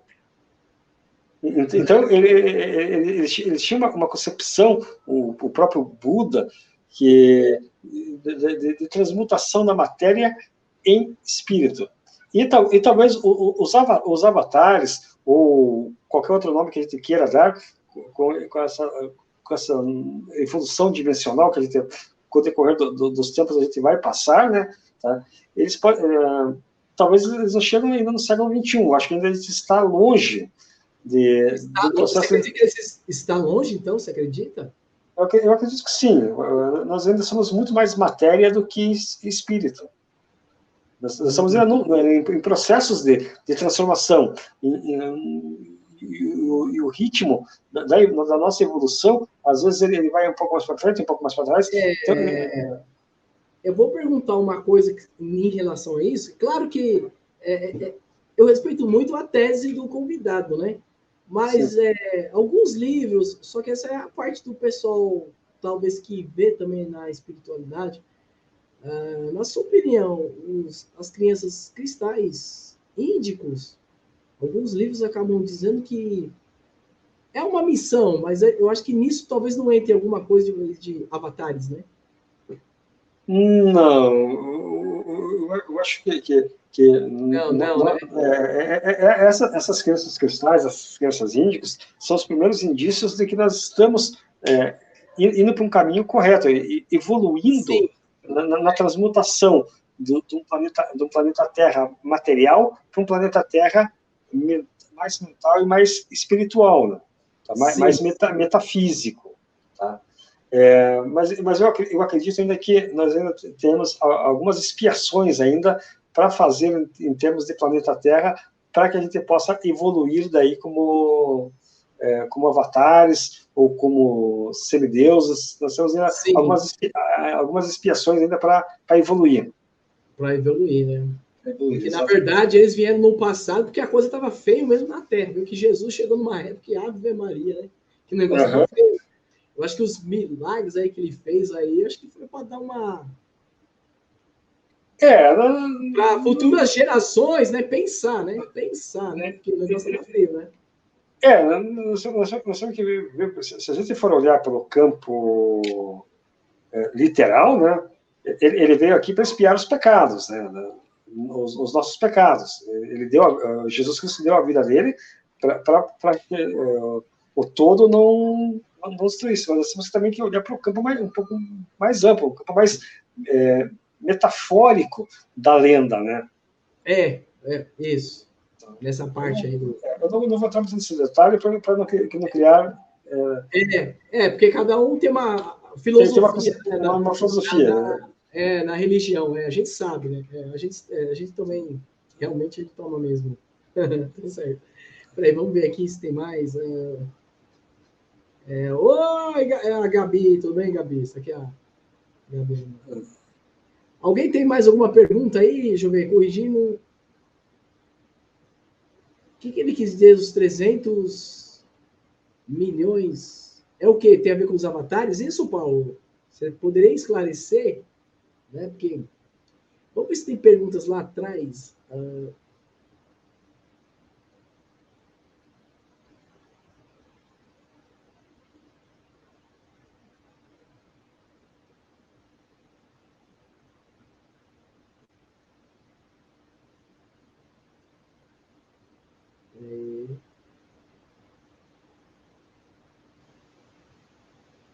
Aqui teve perguntas aqui do Paulo, que foi perguntas mais pessoal, né? Vlamir saiu? Alguém quer fazer mais perguntas aí? Mais alguma pergunta para a gente possa... Mediunidade não é cultura, é um dom divino. Não podem ser atribuídas a pessoas que não possuem. É como o próprio Jesus Cristo falava, né? Não dê pérolas aos porcos, porque os porcos não vão saber o que fazer com as pérolas. A mediunidade é algo que não é dado para todas as pessoas, porque muitas pessoas podem usar a mediunidade para o bem, tá? E a grande maioria usaria para o mal, para proveito próprio. Quando o Hermes Trismegisto passou seu conhecimento para muitos iniciados transformaram esse conhecimento em religiões, para ganhar poder, para ganhar riquezas e para dominar os mais fracos. Então, é por isso que a gente fala que o dom da mediunidade ele são as pérolas, né, que muitas vezes a gente não pode dar para todo mundo. Nem todo mundo tem o dom da mediunidade. Por quê? Porque essas pessoas que ganham o dom da mediunidade, elas têm um dever de usar esse dom para um fim que não seja humanitário, um fim que não seja pessoal, né? Senão daí enfraquece a mediunidade da pessoa. Sim. O Paulo, ele acha que os avatares estão despertando aos poucos, que os avatares estão fazendo curas à distância através do magnetismo e imposição das mãos. A opinião dele, mas o Rosaldo tem a sua opinião, né, claro. Não, eu acho que é bom ter opiniões diferentes, porque a gente está aqui mais para, né, amadurecer. Eu não estou falando que os avatares não estão chegando, né? Talvez o processo de transformação completa ele demore mais algumas gerações, mais algumas expiações.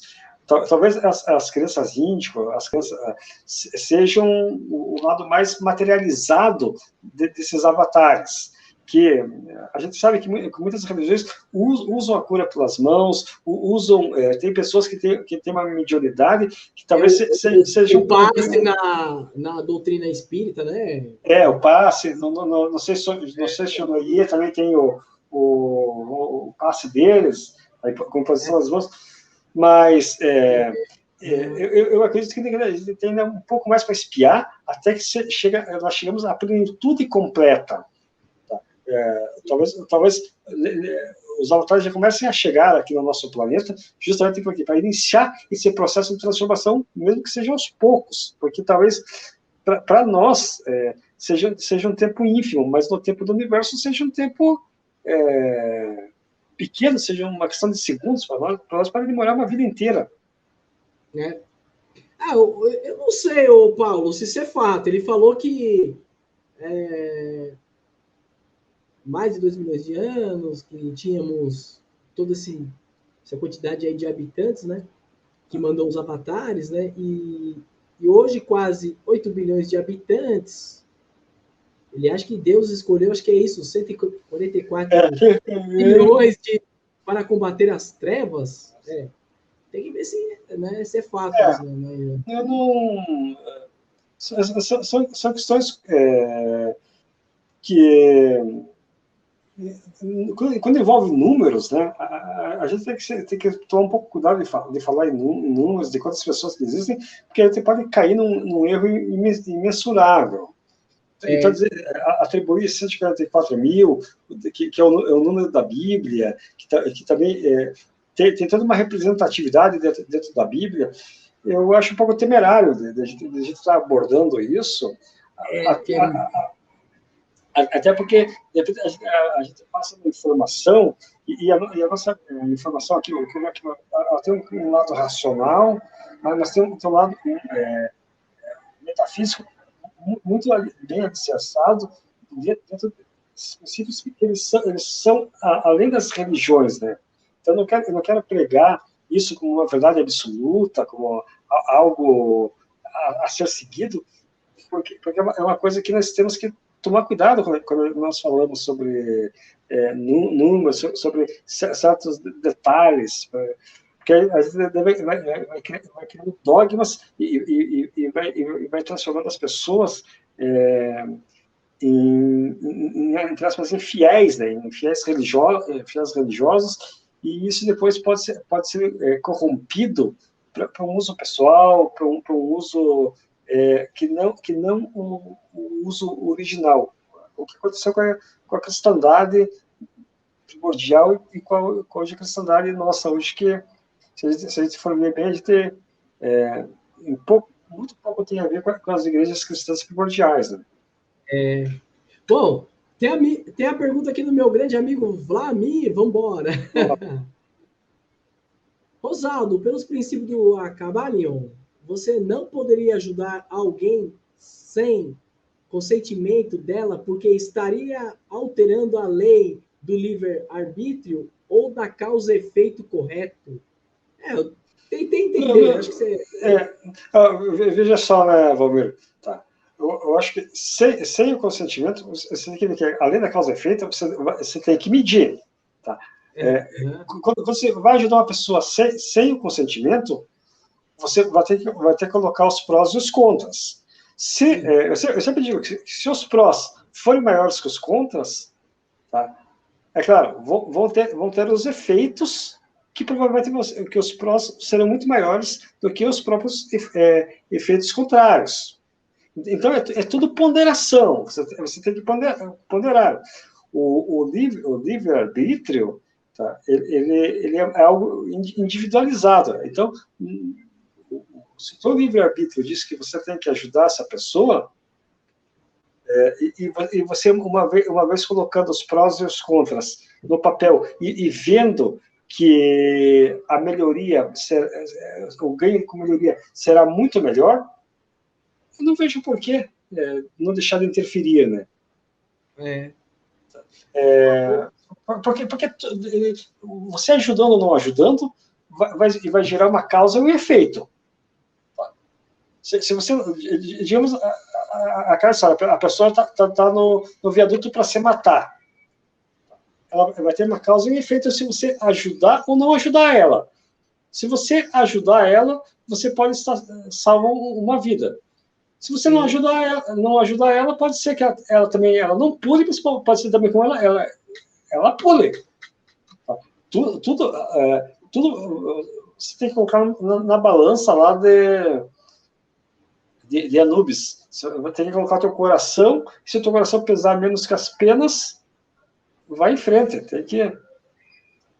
eu sou muito pragmático, né, nessas questões, porque eu acho que tudo o que tiver efeito bom, independe se você é religioso, extremamente religioso ou não, ou se você é um ateu confesso. Tá? Porque tem muito ateu que é muito melhor do que uma pessoa religiosa, e tem muita pessoa religiosa também que tem um grande valor, porque faz um trabalho realmente de enriquecimento espiritual. Né? Então, vão existir excelentes padres, excelentes pastores, excelentes emires muçulmanos, excelentes monges budistas, excelentes xamãs, que estarão num degrau a mais, porque elas conseguem entender a plenitude das coisas. Aquela história. Como é que você pode julgar uma pessoa ao fogo do inferno, uma pessoa que foi criada lá numa aldeia Yanomami, que nunca fez o mal, que nunca praticou o mal, a morrer a eternidade no fogo do inferno? Eles são da natureza, né? Eles são da natureza. Eu já vi uma pessoa ter um certo preconceito com isso, gente. Eles são da natureza, gente. Eles têm outra forma de ver, né? Eles têm aquela coisa de tudo na natureza é um Deus, né? Exatamente. E elas foram criadas naquela filosofia delas, naquela vida que elas levam. Então muitas vezes, como eu falei, existem claro, o que eu estou me referindo aos indígenas, né? Então é isso. Tá. Existem pastores que vão levar a palavra, mas que sai do espírito delas. Essa palavra. Tem aqueles pastores que vão levar a palavra, mas que aquela palavra ela vem do interesse pessoal, do interesse de poder, porque muitos morreram. Tá? Você pega, por exemplo, a época das cruzadas. Muitos morreram pela espada, pela fé. Matavam pela fé e morriam pela fé, para atender interesses de poderosos. Atender interesses muitas vezes obtusos naquelas cruzadas. Então, eles vendiam uma cruzada pela fé, sendo que a grande massa ia lá, matava, morria, decepava pessoas, e nem sabia ao certo o porquê. E por trás, as causas eram outras totalmente diferentes daquelas pregadas. Então, a gente tem que tomar muito cuidado com isso,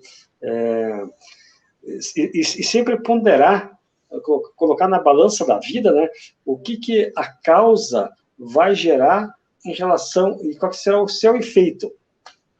De repente, se o seu efeito for positivo, eu não vejo nada que desabone ou abone isso. É verdade. Essa aqui só foi uma opinião do Paulo, que já estamos na transição planetária, né? E o Paulo falou também da área metafísica. Bom, acho que foi só uma opinião, sim, simples, não foi assim aquela pergunta, né? Não, acho que...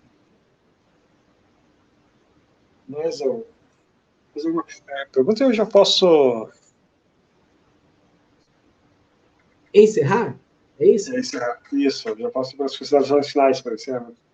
Sim, chegamos a quase 1 hora e 50 minutos. Olha, mas foi interessante, viu? Eu gostei muito. Tudo que você falou do livro, né? Isso. Olha, foi legal, hein? Então, eu acredito que, além de eu convidar todos a lerem o Caibalion, mas não só uma vez, né? Ler, reler, analisar, fazer a síntese do pensamento do livro, né?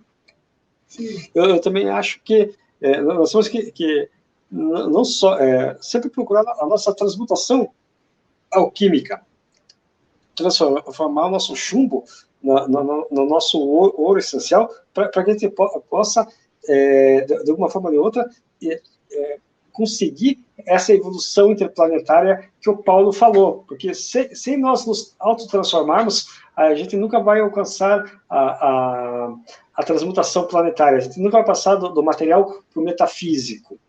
Então, primeiro nós temos que mentalizar essa evolução, assim como o todo mentalizou todos os nossos universos, né?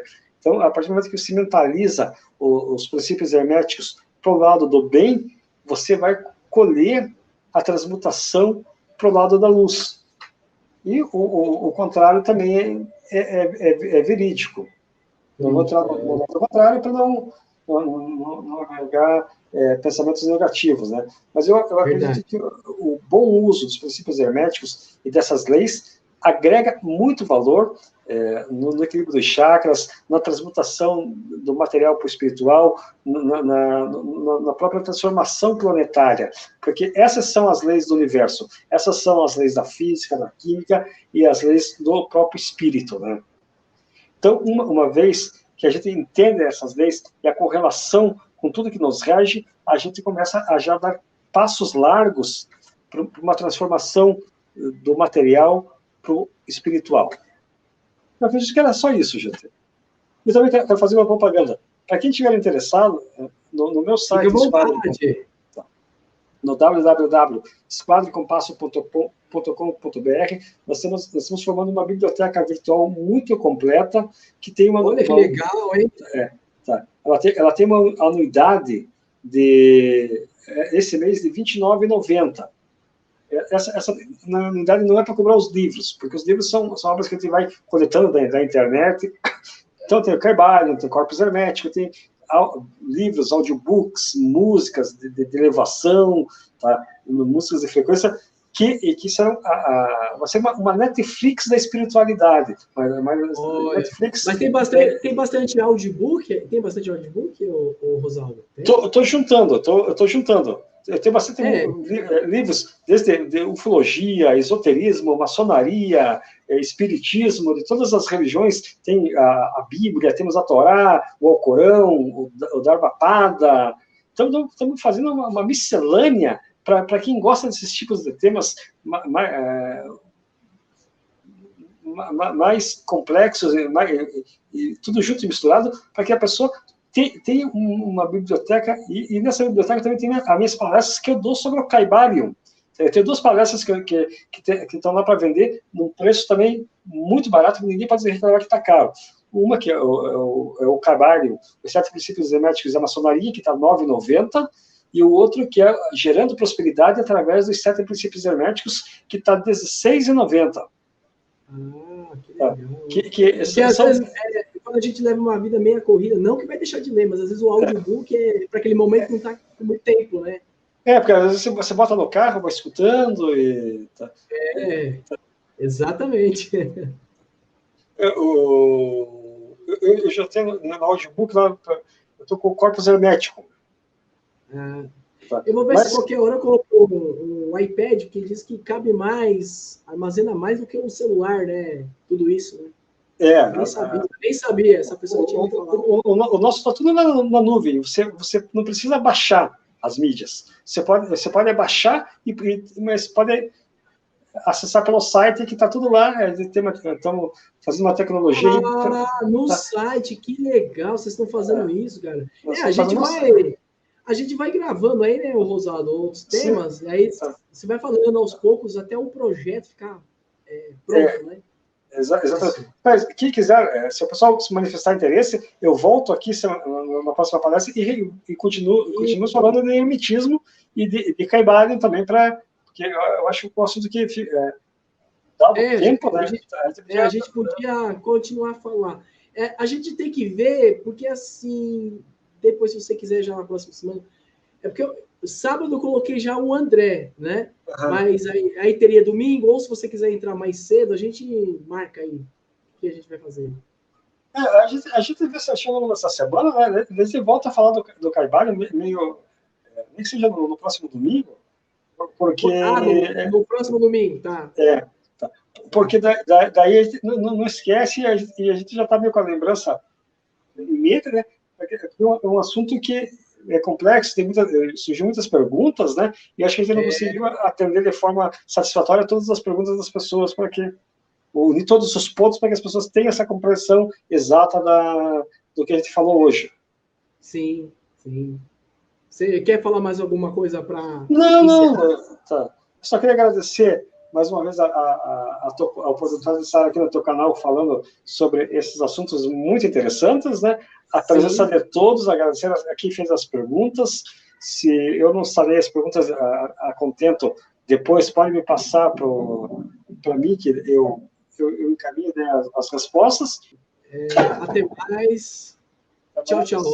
Tchau. Prazer imenso estar aqui.